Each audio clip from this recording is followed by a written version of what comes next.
नमस्कार, मैं हूं किरण जैन और आप देख रहे हैं अमर उजाला डिजिटल। आज हमारे साथ है रील गवर्नर उर्फ मनोज बाजपेयी, जिनकी फिल्म गवर्नर बहुत जल्द रिलीज होने वाली है। अब क्या है इस फिल्म की खासियत, आइए इन्हीं से जानते हैं। मनोज, अमर उजाला में आपका स्वागत है। धन्यवाद। अच्छा, पहला रिएक्शन क्या था जब आपको स्क्रिप्ट ऑफर की गई? नहीं, मुझे बहुत अच्छी लगी। मुझे लगा कि एक इकोनॉमिक क्राइसिस को लेके बात हो रही है, एक आरबीआई गवर्नर के बारे में बात हो रही है। ये इस तरह का एक्टर हमने बनाए नहीं है और हमने जो है इस तरह की क्राइसिस पे कभी फिल्म भी नहीं की है। क्योंकि जब इकोनॉमिक्स की बात आती हो तो हमें हर कोई डरता है कि यार बहुत ज़्यादा इसमें हिसाब किताब और नंबर्स का चक्कर होगा, दर्शक समझेंगे कि नहीं समझेंगे। लेकिन जिस तरीके से सिंप्लीफाई करके इस फिल्म को बहुत केयरफुली लिखा गया है, वो अपने आप में लाजवाब है कि हर आम दर्शक भी इस बात को समझेगा कि हम एक संकट में हैं और उससे इस देश को निकलना है। तो एक टर्म है अंग्रेजी में कि रनिंग अगेंस्ट टाइम। थ्रिलर होता है ना जैसे आपका, जिसमें हीरो के पास बस इतना ही समय है और उसमें उसको किसी को बचाना है। तो उस तरीके की फ़िल्म है ये। अ, और लेकिन बैकग्राउंड उसका जो है पूरा इकोनॉमिक्स का है, बैकग्राउंड आरबीआई है, तो चीज़ें और काफ़ी इंटरेस्टिंग हो जाती हैं। इकोनॉमिक्स का जिक्र किया है, मनी पोर्शन जिक्र किया है, नंबर्स का जिक्र किया है। हुँ। अगर मनोज की बात की जाए तो वो इस सब्जेक्ट में कितने प्रो थे, या ऐसी कोई बात थी जो आपको इस फिल्म के दौरान समझ में आई? देखिए, मैं बहुत बुरा रहा हूँ हमेशा मैथमेटिक्स में। मैं पूरे कॉन्फिडेंस के साथ कह सकता हूँ कि 70-80% हम सारे स्टूडेंट्स जो हैं बुरे ही होते हैं, किसी तरह से मैनेज करते हैं। इकोनॉमिक्स जो है उसमें नंबर्स का खेल है, उसके कॉन्सेप्ट हैं जो समझने में बहुत दिक्कत है। लेकिन जैसे-जैसे आप बड़े होते हैं, थोड़ी पढ़ाई-लिखाई भी आप स्कूल से निकलने के बाद, कॉलेज से निकलने के बाद करते हैं, वो पढ़ाई-लिखाई बहुत काम आती है आपको। जब आप जीएसटी की बात हो, जीडीपी की बात हो, तो हमें नहीं पता था ये सब। हमने तो लोगों से समझा, अखबारों में पढ़ कर के समझा, लोगों से पूछ के समझा। क्योंकि जानकारी एक्टर्स को हर चीज़ की होनी चाहिए, भले ही उसमें एक्सपर्ट ना हो, लेकिन बट जानकारी होनी चाहिए। और हमें भी, हम जो काम कर रहे हैं हमें उसमें एक्सपर्ट होना है। कभी ऐसा हुआ है कि जैसे आपने कहा कि एक्सपर्ट होना भी ज़रूरी, चाहे हम एक्सपर्ट ना हो बट जानकारी होना ज़रूरी है। ऐसा कोई हादसा, ऐसा कोई इंसिडेंट हुआ है जब आपको लगा कि इसके बाद मैंने ये बात सीखा कि फिर से दोबारा मेरे साथ ऐसा कुछ ना हो? नहीं, मैं हमेशा जब भी कोई रोल आप करते हैं तो एक नया कैरेक्टर होता है, एक नया बैकग्राउंड होता है इसका, और एक नए तरीके का जॉब होता है उसका। तो उसको अच्छे से किरदार को करने के लिए उससे जॉब से रिलेटेड चीज़ों को जानना बहुत ज़रूरी है। अब सेशंस कोर्ट, लोअर कोर्ट का क्या डिफ़रेंस है, या फिर हाई कोर्ट में केस कोई क्यों जाता है, फिर सुप्रीम कोर्ट में कैसे जा सकता है, कौन से लॉयर जो है इन तीनों कोर्ट में प्रैक्टिस कर सकते हैं, कौन नहीं कर सकता है। तो जब आप सिर्फ एक बंदा करते हो तो इन सब चीज़ों की जानकारी लेनी पड़ती है। अगर आप अलीगढ़ कर रहे हैं तो एक प्रोफेसर जो मराठी पढ़ाता है अलीगढ़ यूनिवर्सिटी में, तो पहले तो आपको ये थोड़ी जानकारी लेनी होती है कि भाई लिटरेचर जो वो पढ़ाता है उसकी थोड़ी बहुत तो जानकारी होनी चाहिए, उसकी नॉलेज। तो वो बेसिक नॉलेज आपको बहुत ज़रूरी है, जिसको लेकर के मैंने, जो चीफ असिस्टेंट डायरेक्टर थे उनकी सेवा ली थी मैंने मराठी में। कुछ एक मराठी गाने भी सीखे थे उसी दौरान।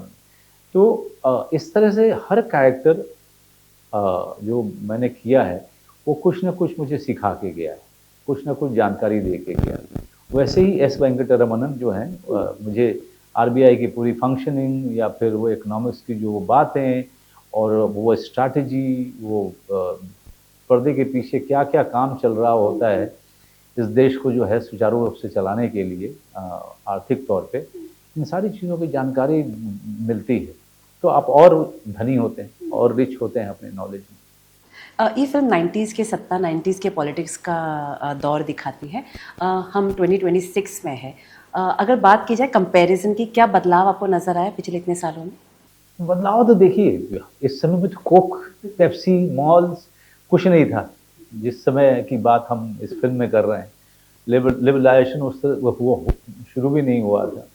तो ज़ाहिर-सी बात है उसके बाद मार्केट खुला, सारे देश और अब एक-दूसरे के साथ जुड़े, ट्रेड में जुड़े। तो हम तो इसके पहले की बात कर रहे हैं। आजकल के किसी बच्चे को आप बोलेंगे कि हम उस समय की फ़िल्म की कहानी बता रहे हैं, सो वो विश्वास नहीं करेंगे, क्योंकि वो आजकल के समय में जो ज़िंदगी देख रहे हैं उनके लिए तो सत्य वही है। लेकिन ये जानना ज़रूरी है कि कोई भी चीज़ अचानक से नहीं हुई है। इसके पीछे बहुत सारे लोगों की कुर्बानियाँ रही हैं, त्याग रहा है और दिमाग रहा है और पैशन रहा है। तो इसलिए ये फ़िल्म बहुत ज़रूरी है। ना आपकी फिल्म में दिखाया जाता है कि कैसे कोलैप्स होते होते बचाते हैं आप। कभी ऐसे रियल लाइफ में हुआ है, ऐसा कोई मोमेंट आया जब आपको लगा कि मनोज पूरे कोलैप्स होने ही वाले हैं, नहीं, नहीं, लेकिन ऐसा कुछ मेरे हुआ है? जीवन में ज़्यादा हुआ है। ज़्यादा हुआ है। अगर आप जाकर के देखेंगे तो आपको लगेगा कि मेरे जीवन में ज़्यादा हुआ है। हुँ। लेकिन थोड़ी-सी मोटी चमड़ी का आदमी रहा हूँ मैं, क्योंकि जो मन करता है वही करता रहा हूँ मैं। जो मन नहीं किया वो कभी नहीं किया। तो ज़ाहिर-सी बात है कि आप 93 के बाद हम मुंबई आए थे, जिस तरह की फ़िल्में बन रही थी, उसमें अपने मन का काम कर पाना बड़ा मुश्किल था। फिर भी मैं बैंडिट क्वीन से आया था, फिर भी जब मौका लगा तो मैंने सत्या शूल, कौन, अक्स, ज़ुबैदा, दिल पे मत ले यार, घात, इस तरीके की फ़िल्में मैंने की, पिंजर, रोड, और इस तरह की फ़िल्में उस समय ज़्यादा बनती नहीं थी, तो मैं ज़्यादा घर पे बैठता था। मैं उस तरह के काम करना ही नहीं चाहता था जो उस समय लोग आशा करते थे कि मैं काम से जुड़ूँ। तो मेरा कोलैप्स होना बहुत संभावित था और वो हुआ भी, और बहुत समय तक घर में बैठा रहता था, कोई फ़िल्म नहीं आती थी और बहुत बेरोज़गारी का समय भी आया। इतनी ऊँचाई हासिल करने के बाद मैं गिरा भी, लेकिन मैं कभी घबराता नहीं हूँ इन सब चीज़ों से। अपने ज़रूरतों को समेट के रखता हूँ मैं हमेशा, ताकि मैं इस तरह के प्रयोग कर पाऊँ, और वो लगातार करते-करते यहाँ तक पहुँचा हूँ मैं। कितने लोग बोलते हैं कि आपको अपनी ऑटोबायोग्राफ़ी लिखनी चाहिए। मैंने कहा कि मैं नहीं लिखूँगा, किसी को लिखना है तो वो लिखे। क्या लगता है कौन लिख सकता है? कौन ऐसा बंदा नहीं, है हिंदी में एक पीयूष जो पांडे जी ने हाँ, उन्होंने लिखा। वो काफ़ी जो है लोगों ने उसको स्वीकारा भी। लेकिन जिसको लिखना है वो लिखे, मैं उसमें मदद कर दूँगा, लेकिन रिसर्च उनको करना पड़ेगा। ये तो फिर अगर मैं उसमें बैठ कर के लिखवाऊँगा तो ऑटोबायोग्राफ़ी हो जाएगी, जो मैं करना नहीं चाहता हूँ। अगर मैं शिद्दत के साथ आगे कभी कुछ लिखना चाहूँगा, तो मैं इस बात पे लिखना चाहूँगा कि इंडियन एक्टर कैसे इस पूरे के पूरे अमेरिकन एक्टिंग से बचे, ये हॉलीवुड से प्रभावित एक्टिंग से बचे। जो सीरियस क्रिटिक हैं, वो भी हॉलीवुड की एक्टिंग को रेफ़रेंस मानते हैं अच्छी एक्टिंग के लिए। तो बहुत सारे ट्रैप हैं, और वहाँ से कोई एक्टर निकलना नहीं चाहता है, क्योंकि वो एक्टिंग के नाम पे जो है सिर्फ़ वो अंग्रेज़ी फ़िल्में देखता है ज़्यादातर, और उसको अच्छी एक्टिंग वहीं से वो लेता है, उसको अच्छी एक्टिंग समझ में आती है। लेकिन इंडियन एक्टिंग इसलिए अलग है क्योंकि यहाँ पे लोगों का एक्सप्रेशन अलग है, लोगों की बात करने का तरीका है, उनका व्यवहार बिल्कुल अलग है। इसी पे मैं लगातार काम करता रहा। इसलिए अगर आप मेरी फ़िल्में देखेंगे, ज़्यादातर फ़िल्में अगर आप देखें, तो वो पूरे तरीके से आपको हिंदुस्तानी आदमी लगेगा। वो ऐसा कब बिल्कुल नहीं लगेगा कि वो किसी और देश का है।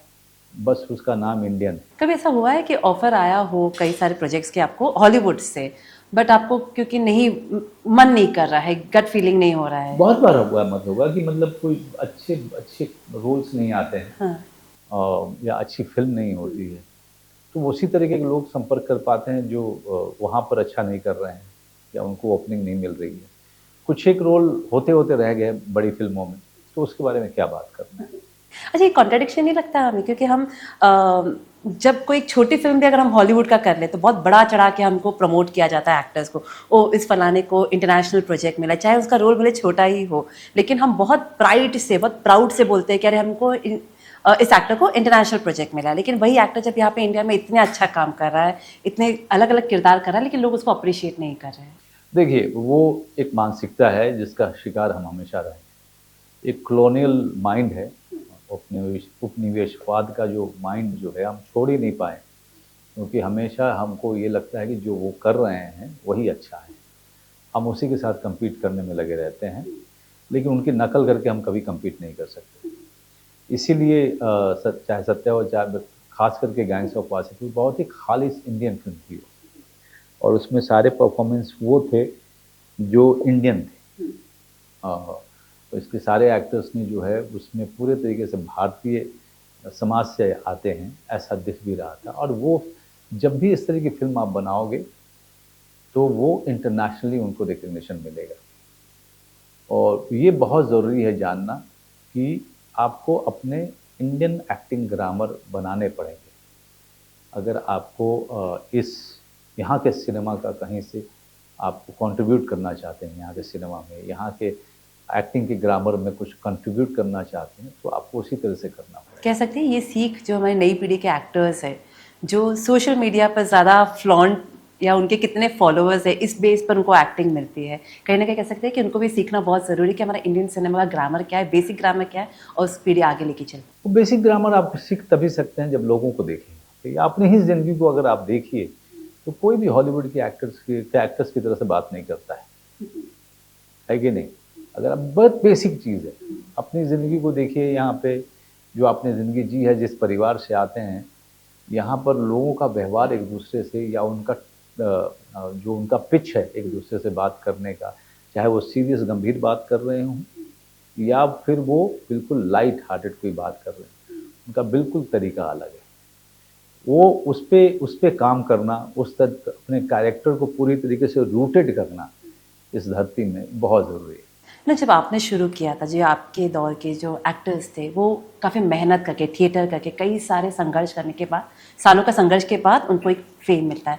बट जो हाँ आज के एक्टर्स थे उनके साथ एक पूरी टीम लगी रहती है। ये शिकायतें कई लोगों की भी होती है, इंडस्ट्री के लोगों से भी, कि वो एक्टर्स अपना खुद का दिमाग नहीं लगाता, जो पूरी टीम जैसे उनको बोलते हैं वो वैसे ही फंक्शन करते हैं। पूरी पीआर टीम होती है, उनकी मैनेजमेंट टीम होती है, और एक शिकायत भी होती है कि ये टीम ही उनको आगे बढ़ने नहीं देती है। कभी ऐसा हुआ है या आपने कभी ऐसा देखा है?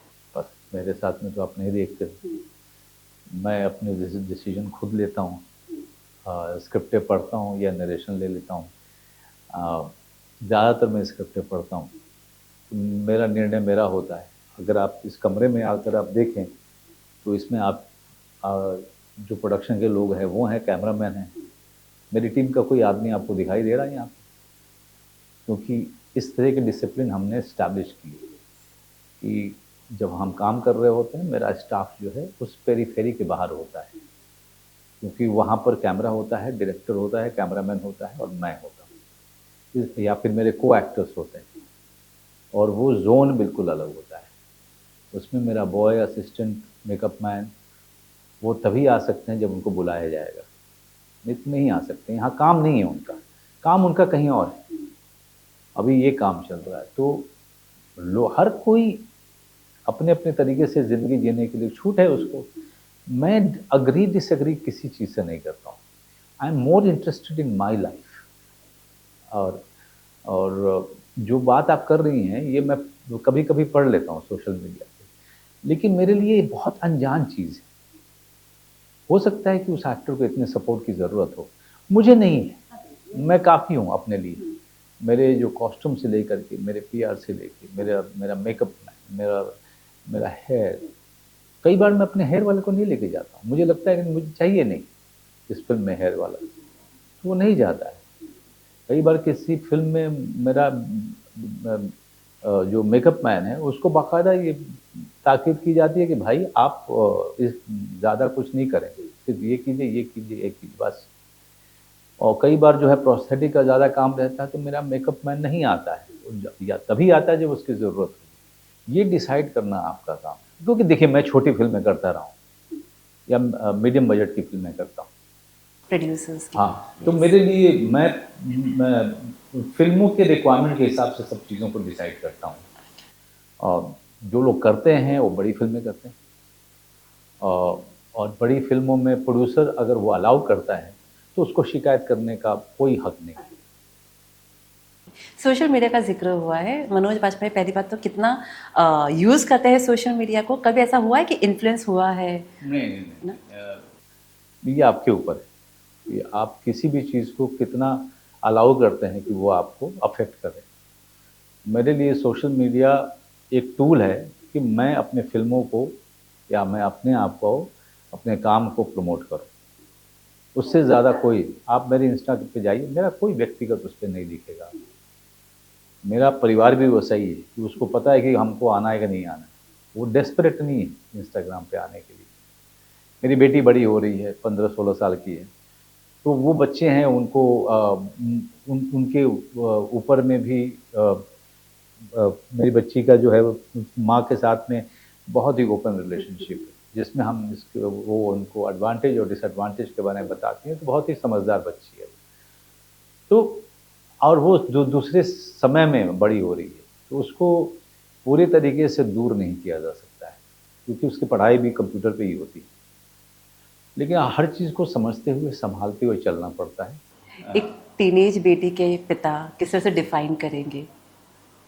हम दोस्त हैं, हम माँ-बाप नहीं हैं।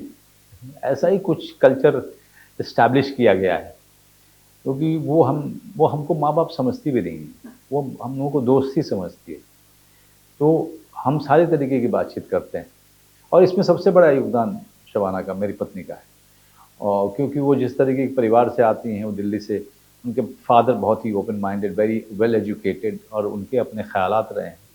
तो उस तरीके से उन्होंने पाला है उनको दोस्त की तरीके से, और वही कल्चर उन्होंने रखा है हमारे घर में भी।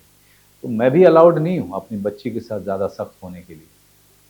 जो दोस्ती दोस्ती का एक कल्चर रखा है हमने, इसका फ़ायदा ये है कि बच्चा आपके साथ बहुत ईमानदार रहता है।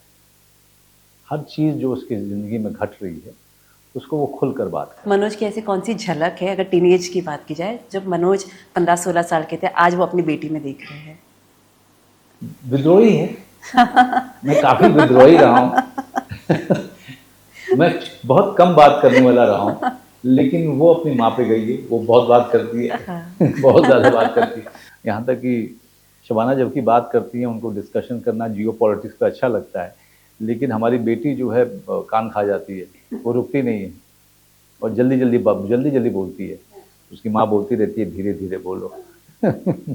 तो विद्रोही होती तो ऐसा कोई कोई एक ऐसा फनी इंसिडेंट या ऐसा कोई अच्छा इंसिडेंट जो शेयर कर सके कि कैसे एक बाप बेटी का रिलेशनशिप? नहीं, जो उसका मन करेगा वो करेगी। अगर आप मैं ज़्यादा कुछ बोलूँगा कि नहीं करना है, तो वो अपने कमरे में चली जाती है और दरवाज़ा बंद कर लेती है। फिर आप बोलते रहिए, आ जाओ बाहर, आ जाओ, नहीं आती है वो। तो फिर आप वो हमेशा जो है वो प्रोटेस्ट करती है हर चीज़ पे, जहाँ पे वो एग्री नहीं करती, प्रोटेस्ट कर देती है। घर पे गवर्नर कौन है? हुँ? घर का गवर्नर कौन है? मेरी वाइफ़। कौन जाएगा उसमें? इन सब चीज़ों का रेस नहीं जाना चाहिए। ओके, अगर आपको एक दिन के लिए मौका मिले गवर्नर इस इंडस्ट्री के बनने के लिए, एंटरटेनमेंट इंडस्ट्री का एक बदलाव जहाँ पे आपको लग रहा है कि ये कोलैप्स हो रहा है, आप उसको अगर मौका मिले तो आप उसको बचाना चाहोगे? मैं बचाना चाहूँ, मैं कुछ ऐसा होगा जब आपको लगता होगा कि यार ये इंडस्ट्री में ये अब ये खत्म होते जा रहा है, लेकिन ये नहीं होना चाहिए एज ए ह्यूमन? देखिए, करने को तो बहुत कुछ है यहाँ पे। जो सबसे पहली बात जो मैं करूँगा कि बॉक्स ऑफिस के आंकड़े पब्लिसाइज़ करवाना बंद कर दूँगा, क्योंकि इससे आम दर्शक का कोई लेना देना नहीं है। आप फ़िल्म देखिए, आपको अच्छी लगी या बुरी लगी, 2 ही चीज़ होती है। वो आपके मतलब की चीज़ है। आपने अगर ₹500 दिए हैं, टिकट खरीदे हैं, या ₹200 दिए हैं, टिकट खरीदा है, आपको फ़िल्म अच्छी लगी कि बुरी लगी, वो आपका कंसर्न हो सकता है, क्योंकि पैसे आपके अकाउंट में नहीं जाने वाले हैं अगर इसने 200 करोड़ कमाया तो। वो प्रोड्यूसर जानता है, ये प्रोड्यूसर के फ़ायदे की चीज़ है और उसके कंसर्न, वो उसको कंसर्न करता है। मैं पर्सनली चाहता हूँ कि मेरा प्रोड्यूसर पैसा कमाए, कौन एक्टर नहीं चाहेगा? लेकिन ये दर्शक का कंसर्न है ही नहीं। ये किसी का कंसर्न नहीं है कि किस फ़िल्म ने कितना पैसा कमाया। वो फ़िल्म कैसी लगी, ये ज़्यादा ज़रूरी है। तो शायद मैं इस कल्चर को एस्टैब्लिश करना चाहूँ। क्या आप इस बात से वाकिफ़ हैं कि कई सारी मूवीज़ होती है, कई सारे एक्टर्स के जो काम होते हैं, उनको पेड रिव्यूज़ करवाए जाते हैं उनकी टीम की तरफ से? तो आई एम श्योर आप तो नहीं करवाते जिस तरह से आपने बताया, बट क्या are you aware with this fact, और फिर आपको लगता है कि ये भी गलत हो रहा है, हम एक गलत मार्क रख रहे हैं हमारी इंडस्ट्री में? बिल्कुल, आजकल कोई भी फ़िल्म जो बुरी भी होती है, तो एक्टर्स की पूरी टीम लग जाती है बताने में कि अच्छी है और उनका परफ़ॉर्मेंस बहुत कमाल का है। तो जो चीज़ बुरी है उसको अच्छा साबित करने के लिए पूरी टीम लगी रहती है। और ये सब मैंने पढ़ा है, मैंने देखा नहीं है, क्योंकि मैं जिस तरह का काम करता हूँ इसमें ये सब तो होता नहीं है। लेकिन हम अपनी फ़िल्मों को प्रमोट करते हैं ताकि ज़्यादा से ज़्यादा जागरूक हों लोग हमारी फ़िल्म को लेकर के। उसके बाद फिर हम अगली फिल्म में चले जाते हैं जी। और दूसरा ये है कि मैं डेस्टिनी में बड़ा बिलीव करता हूँ, जो होगा सो होगा, अपना काम शिद्दत से करो, क्योंकि हमारे भाग्य का कुछ भी कोई नहीं लेके जा सकता है। ये इस पे मैं बहुत यकीन करता हूँ, बहुत ज़्यादा। आखिरी सवाल, फिल्मोग्राफी की अगर देखी जाए तो एक I think, correct me if I am wrong, 1.5 से 2 साल हो गए बड़े पर्दे पर नजर आए हुए, तो ये एक प्लान स्ट्रेटजी है या फिर आप जैसे आपने कहा कि डेस्टिनी के हिसाब देखिए क्या होता है कि अब मेरी 4 फिल्में हैं जो एक के बाद एक आएंगी। जो तय था उसके हिसाब से 2 फिल्में आ जानी चाहिए थी, लेकिन नेटफ्लिक्स की एक फिल्म है तो वो पोस्ट में है, फिर आपको रामू जी की फिल्म वो पोस्ट में है, जबकि ये फिल्में आ जानी चाहिए थी, लेकिन कुछ चीज़ों के कारण चीज़ें डिले होती हैं। अच्छे वजह से होती हैं, क्योंकि उस पर काम और करना होता है, लोगों को देख के लगता है नहीं नहीं इसको सुधारा जा सकता है, उसको सुधारा जा सकता है, क्योंकि एक बार दर्शकों के बीच में चली गई तो आप कुछ नहीं सुधार सकते। और उसके अलावा एक राणा डग्गुबाती के प्रोडक्शन की फिल्म है। तो ये 4 फिल्में हैं जो एक के बाद एक जब भी ये डिसाइड करेंगे आएंगे, इस पे हमारा कोई कंट्रोल नहीं होता है जी। लास्टली, क्या स्टेटस है राम गोपाल वर्मा फिल्म की? पोस्ट प्रोडक्शन पर है, शूट खत्म? पोस्ट प्रोडक्शन चल रहा है, शूट तो हो चुका। एक चीज़ सिर्फ इतना ही कहूँगा कि लोग दंग रह जाएंगे। हाँ, ये मुझे याद है, आपने मुझे पहले बार भी कहा था ये। जी, बस यही कहूँगा। ट्रेलर की अगर बात की जाए, जो रिस्पॉन्स मिला है सोशल मीडिया पे या लोगों से, कितना खुश हो, या ऐसी क्या चीज़ है जो आपके साथ हमें ये रहेगी? लगता है कि एक पड़ाव जो है पार कर गए। हाँ, ये सबसे बड़ा सबसे challenge बड़ा है। ये होता है कि लोगों को ट्रेलर देख के ये लगा कि ये फिल्म देखनी है, हाँ, इसमें कुछ नया है, कुछ और ये देखनी ही देखनी है। और मुझे जो मैसेज आ रहे हैं और आम दर्शक से भी बहुत ज़्यादा आ रहे हैं। मेरे बहुत सारे IAS IPS दोस्त हैं और जजेस हैं और पॉलिटिशियंस हैं, वो सबके मैसेज आ रहे हैं कि ये तो देखा जाएगा। तो मेरे ख्याल से एक उत्सुकता तो लोगों में इसने डाली है ये। ऑल्सो ये कोइंसिडेंस भी है, क्योंकि कई सारे हम कमेंट्स भी पढ़ रहे थे, और रियलिटी भी है कि ये उस वक्त रिलीज हो रही है जब एक्चुअली देश में माहौल ऐसा है जहाँ पे हमारे ये हमने तो प्लान नहीं किया था। ये 4.5 साल पहले मुझे स्क्रिप्ट मिली थी, तो आप समझ लीजिए कि उसके पहले से ये लिखी जा रही थी। तो ये अचानक हो गया, और इससे और कुछ नहीं होगा, क्योंकि देखिए स्थितियाँ दोनों समय की डिफरेंट हैं, लेकिन कम से कम ये हुआ कि इकोनॉमिक क्राइसिस का मसला जो है दोनों समय है, तो लोग रिलेट कर पाएंगे इससे, hopefully. Thank you so much for answering my questions and all the best. Thank you very much. अगर आप ये वीडियो YouTube पर देख रहे हैं तो हमारे चैनल को सब्सक्राइब कर बेल आइकन दबाएं, और Facebook पर देख रहे हैं तो हमारे पेज को लाइक करें।